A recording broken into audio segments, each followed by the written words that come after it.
Law enforcement in Harmony Township, Pennsylvania, were dispatched to the Rooney Hotel and Grill on Duss Avenue one day in October of 2013 after receiving reports of a stabbing. During the preliminary police investigation, it was determined that the incident had been precipitated by trash talk, centered around various sports topics. A male patron at the bar had reportedly been wearing a LeBron James jersey, triggering a heated argument as to whether James or Michael Jordan should be considered the greatest basketball player of all time.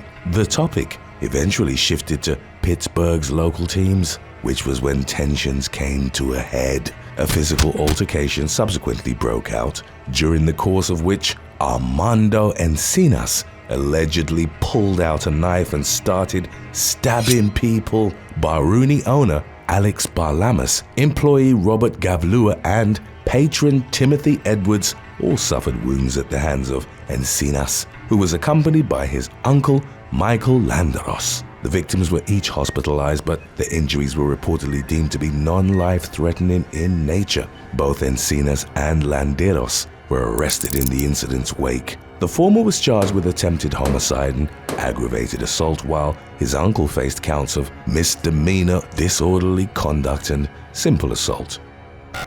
Number 6. Jessica Bovis. New York woman Jessica Bovis went on a drunken rant about her profound antipathy towards the police during a Facebook live stream on April the 26th of 2021. The 32-year-old Long Island mother was downing tequila shots, wine, and other alcoholic beverages on camera while talking about the trial of ex-Minnesota police officer Derrick Chauvin, who was criminally charged in connection to the highly publicized death of George Floyd back in the summer of 2020. Throughout the nearly 2-hour live stream, Bovis directed a number of derogatory remarks towards law enforcement and slammed the American justice system, all while NWA's F the Police played in the background. In the early hours of the following morning, the woman got behind the wheel of her maroon Volkswagen despite still being intoxicated. She blazed down the Long Island Expressway and eventually found herself in the path of a 14-year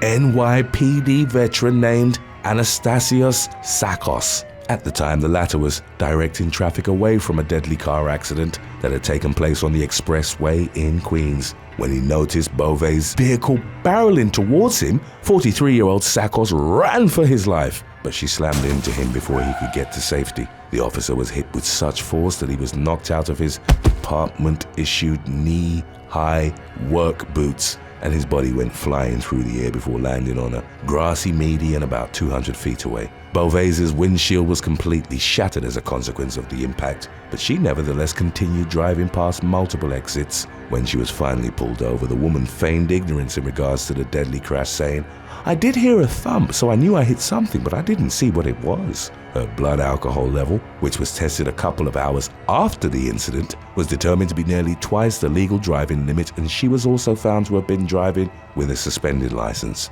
Following her subsequent arrest, Bovis was charged with second-degree manslaughter, second-degree aggravated manslaughter, second-degree vehicular manslaughter, and leaving the scene of an incident without reporting. She consequently faced the possibility of spending up to 15 years behind bars for the crime. It was reported that the trial would likely begin in the spring of 2023.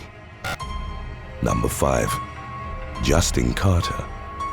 A sarcastic comment made during an exchange of trash talk on Facebook landed a Texas teen behind bars. In February of 2013, 18-year-old Justin Carter and a friend were arguing with another individual about something related to the online multiplayer game League of Legends. At one point during the heated interaction, Carter claimed to be messed up in the head and wrote, "I think I'ma shoot up a kindergarten and watch the blood of the innocent rain down," before saying he'd eat his victim's beating heart. The teen, a New Braunfels resident, followed up the alarming pronouncement with LOL and JK in an apparent indication that his threats had been made in jest. Carter's comment, which he posted just 2 months after the school shooting in Newtown, Connecticut, caught the attention of a woman in Canada who reported it to the authorities. Local law enforcement subsequently issued a warrant for Carter's arrest.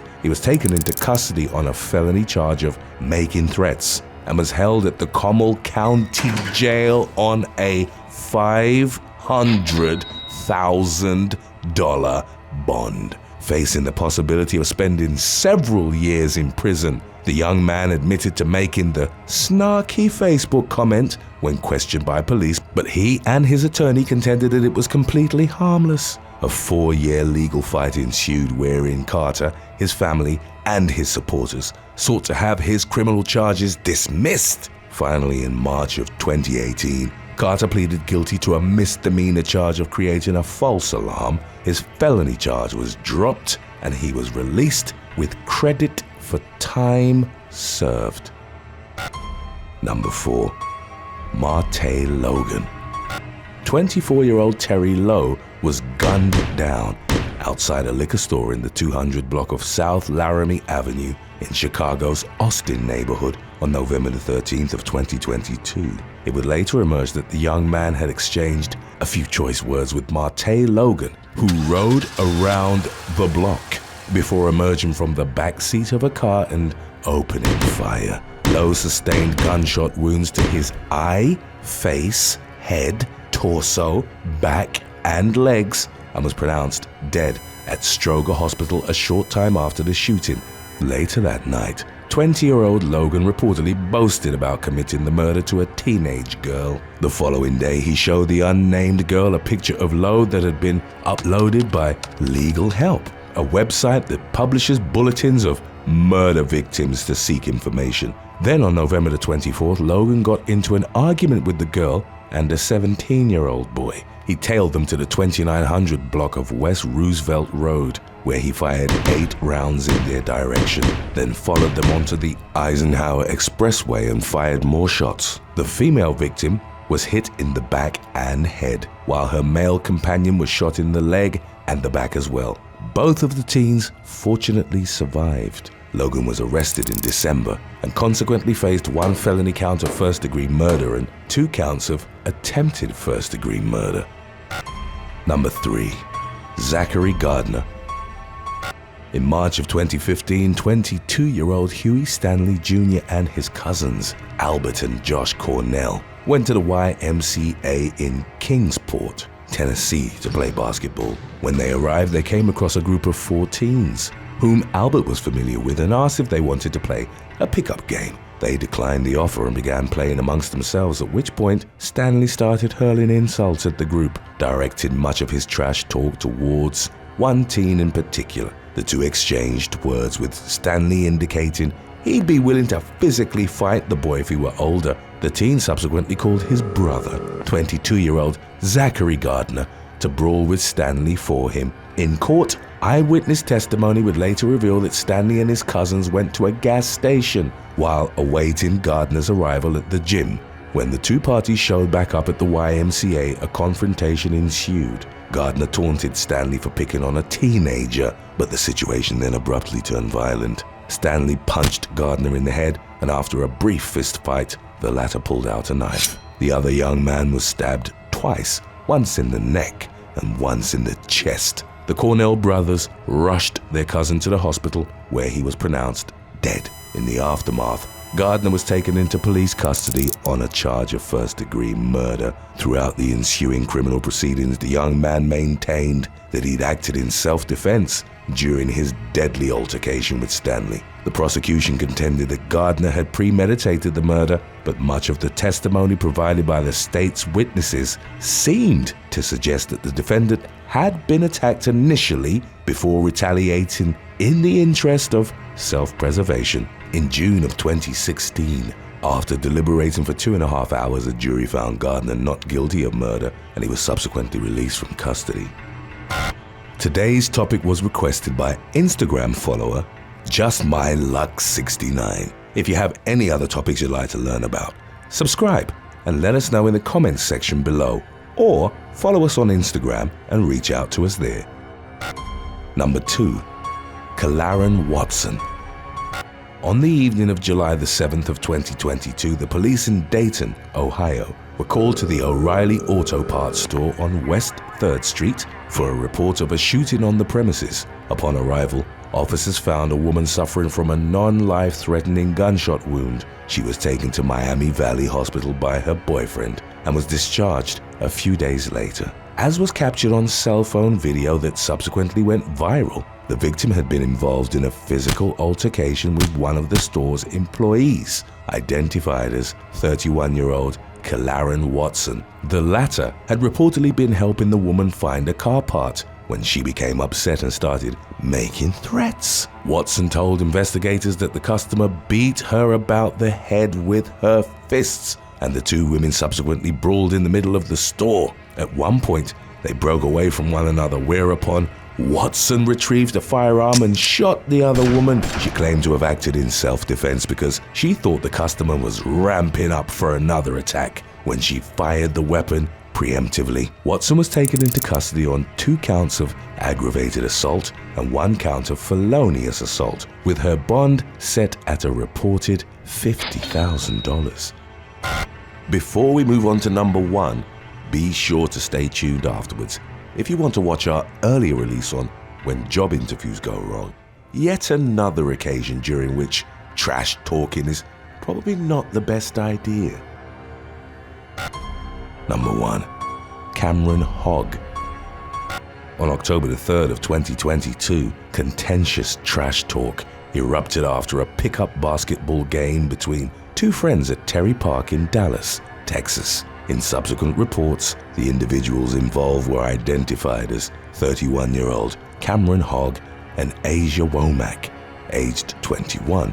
The latter won the game, after which she began teasing Hogg, who evidently took the loss to heart and subsequently lashed out in violence. A short time after the pickup game, Hogg tracked Womack down to another location where she and a friend were sitting outside with a TV hooked up, watching football. Hogg pulled out a firearm and shot the young woman multiple times, killing her. He remained on the run from the authorities until October the 22nd, when he was finally taken into custody on a murder charge. The man reportedly had a criminal history, including past arrests for robbery, domestic violence, and aggravated assault. Hogg remained in the Dallas County Jail without bond as he awaited the next steps of the legal proceedings.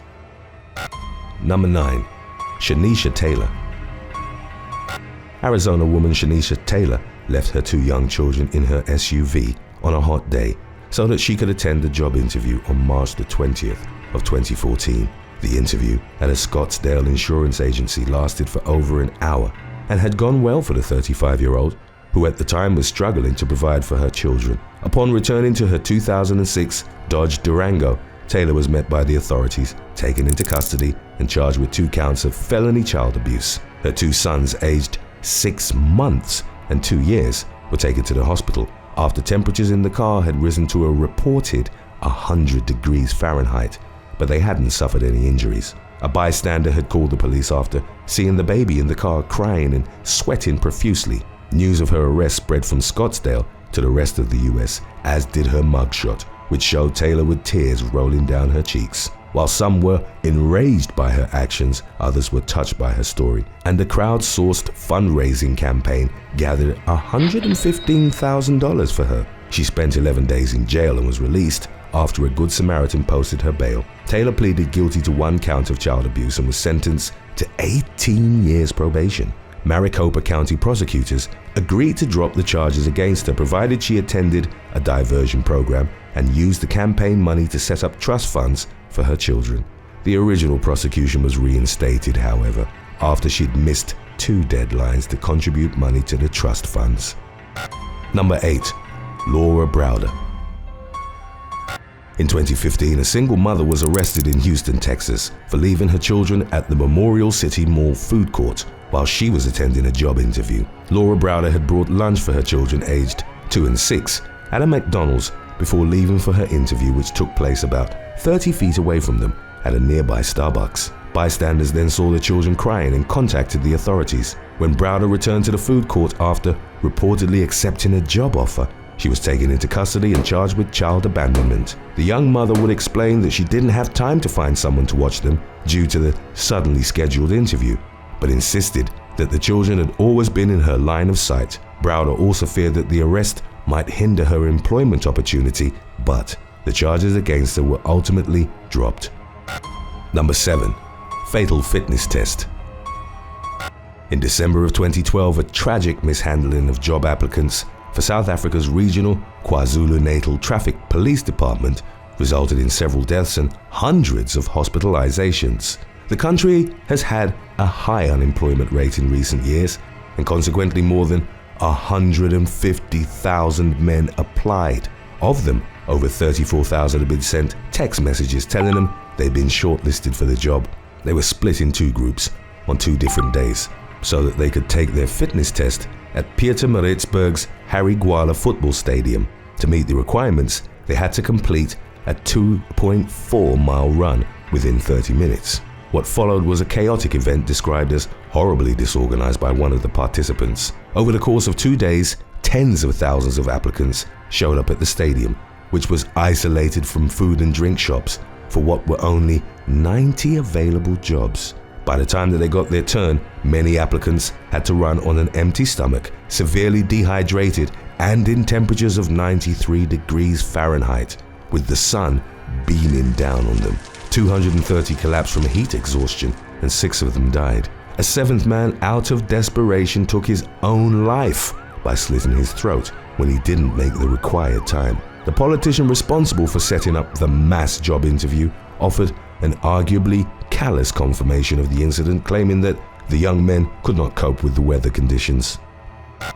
Number 6. Helena Humorin. Nigerian woman Inayobong Humorin, also known as Helena Humorin, was last seen on April the 29th of 2021 as she was heading to a job interview. A few days prior, the 26-year-old woman from the town of Uyo had tweeted out that she was desperate for employment. A friend who'd learned that she'd gone to an interview in the airport road area then reported her missing. The hashtag #FindHelena was created, and social media users began investigating the circumstances of her disappearance by reviewing her public online conversations. It emerged that Humorin had spoken to a man later identified as Uduak Frank Akpan, who'd claimed to have a job for her as a secretary. He'd lured her to his house and abused Humorin prior to killing her and burying the body in a shallow grave. 20-year-old Uduak had gone into hiding after being named as the woman's murderer, but was ultimately apprehended and confessed to the killing. Number 5. Helena Therm. In June of 2016, Helena Therm, aged 25, was on her way home from a job interview that would have led to her working in marketing, which was described as her dream career. Therm was crossing Manchester Road in Altrincham, Greater Manchester, England. Glenn Wall, a man in his early 30s, was done with work for the day and driving home to enjoy a barbecue with his wife. As he approached an intersection, Wall drove straight in a left turn only lane when a traffic light was on amber. In doing so, he plowed into Therm, killing her. A trial ensued in which Wall placed the blame on the young woman for stepping in front of his vehicle. A judge, however, would conclude that he'd gambled on the amber light instead of stopping at it and, while he hadn't exceeded the speed limit, was driving too fast given the circumstances. Wall was convicted of causing the young job seeker's death by dangerous driving and handed a 2-year prison sentence. Number 4. William Purvis McNeil Jr. In October of 2020, Maryland man William Purvis McNeil Jr. was arrested for abusing a male victim during a fake job interview. 26-year-old McNeil presented himself as the face of a company offering an employment opportunity that was contracted by the government. He used fake profiles and cell phone apps to make it look more realistic. McNeil then took the victim, whose identity wasn't disclosed, to his apartment under the false pretense that he'd be conducting the interview. According to the Baltimore County Police Department, on the first day, he asked his purported applicant to perform push-ups and sit-ups as part of an agility test. He told him that a camera mounted on the ceiling was being used by military personnel to monitor his progress. The following day, McNeil conducted a fake prostate exam and abused the victim while he was in a compromising position. The authorities were contacted, and after McNeil was arrested, He told investigators that his actions were part of his plan to turn straight men gay. His mental health was questioned, but there have been no updates in that regard. It's believed that McNeil had run the scheme in the past, and the police released his mugshot so that other victims could come forward. Number 3. Andrew Jackson. In 2017, a man who sought a position with the Greater Manchester Police in England was arrested and banned from driving after showing up drunk for his interview. As soon as Andrew Jackson, aged 48, began answering the GMP interviewer's questions, a smell of alcohol was noted on his breath. Jackson, of Barlow Moor Road, Didsbury, raised further concerns by mentioning that he'd had trouble parking. The interviewer continued with the questions for about an hour, but before concluding, made an excuse to leave the room and consulted a police officer. When asked if he'd been drinking by a traffic officer, Jackson claimed that he didn't have any alcohol on the day, but that he'd shared a bottle of wine with his wife the previous evening. He was tested with a breathalyzer and proven to be over the limit. Jackson was arrested and charged with drunk driving, to which he'd ultimately plead guilty. He was ordered to pay a fine of $320 and banned from driving for a year. Today's topic was requested by Lenore Dies, Andres, Dominique J, and Samantha Robley. If you have any other topics you'd like to learn about, subscribe and let us know in the comments section below. Number 2. Alberto Saavedra Lopez. On January the 4th of 2018, Alberto Saavedra Lopez was arrested for felony theft during a job interview with the Cottonwood Police Department in Arizona. 32-year-old Lopez, a former Bank of America worker, had been suspected of stealing $5,000 between July and September of 2016. After the theft was reported, Lopez quit his job and moved to Phoenix. He reportedly refused to cooperate with the authorities investigating the theft incident by missing appointments and not answering his phone. About a year later, Lopez applied for a dispatch job with Cottonwood Police, unaware that probable cause still existed for his arrest. Law enforcement contacted him, set up the interview, and took him into custody upon his arrival. Number 1. James Derrick Lovelace. The United States Navy Sea, Air, and Land Teams, commonly referred to as Navy SEALs, is one of the most prominent special operations forces in the world. They carry out sensitive missions, such as intelligence gathering in conflict zones or eliminating high-level targets in virtually any type of environment known to man. Becoming a Navy SEAL is a strenuous endeavor that involves graduating from a 6-month-long training course called Basic Underwater Demolition, or BUDS.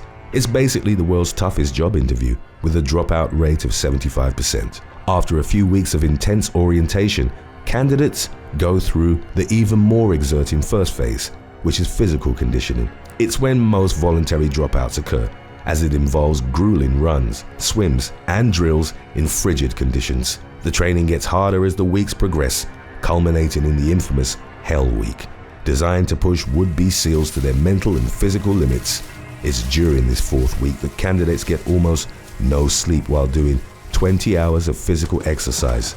BUDS is so intense that records from the non-profit Navy SEAL Foundation indicate that since 2013, more SEALs have died in training than in combat. Blackouts routinely occur during drills in swimming pools, as a high level of comfort with water is required for becoming a SEAL, with exercises including being submerged for extended periods of time or swimming with the hands tied and legs tied. On May the 16th of 2016, 21-year-old Seaman James Derrick Lovelace died during his first week of training as a result of an evolution during combat swimmer orientation. It involved candidates treading water in full fatigues and boots while wearing a mask filled with water. According to fellow trainees who remained anonymous for fear of retaliation, Lovelace had been bullied by an instructor who'd repeatedly dunked his head underwater, something that's strictly forbidden. His face had reportedly turned purple as he struggled to stay afloat with the instructor pushing him under. Lovelace emerged from the pool conscious, but then became unresponsive and died. A San Diego medical examiner ruled it a drowning homicide, as the actions and inactions of the instructors and other individuals involved were excessive and directly contributed to the death. The Navy carried out its own investigation and cleared the instructor, much to the outrage of Lovelace's family who stated an intention of pursuing legal action. Thanks for watching. Would you rather have everyone you interact with for a week trash talk you incessantly, or lose all feeling in your dominant arm for 3 days? Let us know in the comments section below.